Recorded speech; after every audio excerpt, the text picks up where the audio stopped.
Nagkaroon nga kami ng intimate housewarming party sa aming bagong apartment. Ito usual ay pasimpleng humarot sa gidli si Bakikang. Tara na agad sa aking kwento na medyo may kwenta. Hello mga bes, this is your reclamadog bestie, Chopper.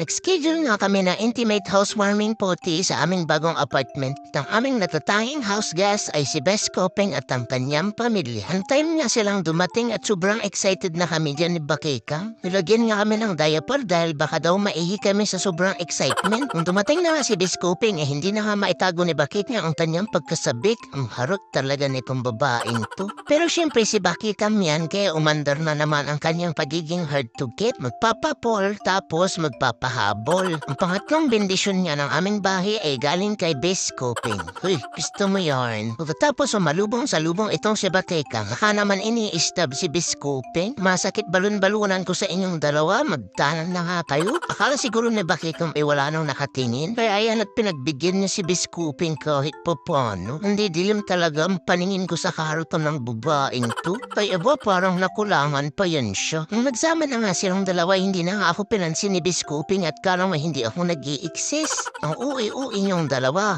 Sorry at parang nasira ko yung love team niyo.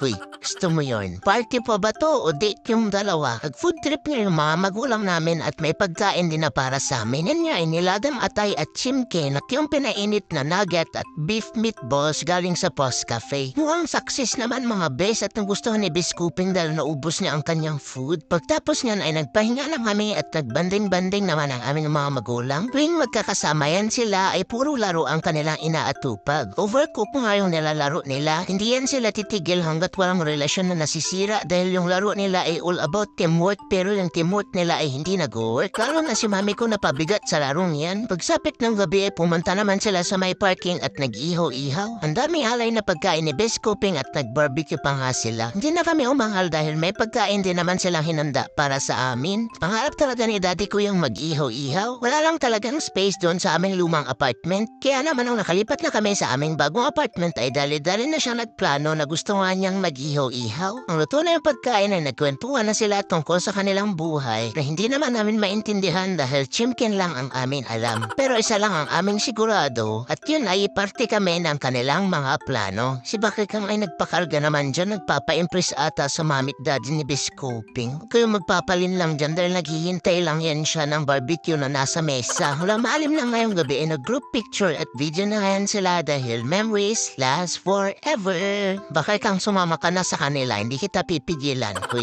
Bes Kopeng parang may nakakalimutan ka ata. Uy, Bes Kopeng isama mo na si Bakikang. Uy, imta ayaw mo bang maging mother-in-law ni Bakeks? Teka lang daddy at may sinasabi pa ako. Timta, ipit na yung protesta ng mga bis dahil hindi rin binitawan ni daddy ko si Bakeks. At tuloy nang umuwi sila Bes Kopeng. Bago man sila tuluyang umalis ay sumulyap pa nga itong malantod kong kapatid. Nalulungkot ka pala, di saan sumama ka na? Uy, and that's it for my today's kwento mga bes. Salamat sa pagpunta sa ibang food at pati dito sa cake aking Bes Kopeng. At salamat din sa lahat ng nanood dahil para na din kayo nakipag-online housewarming sa amin. Kaya naman, ingat kayo lagi and spread positivity.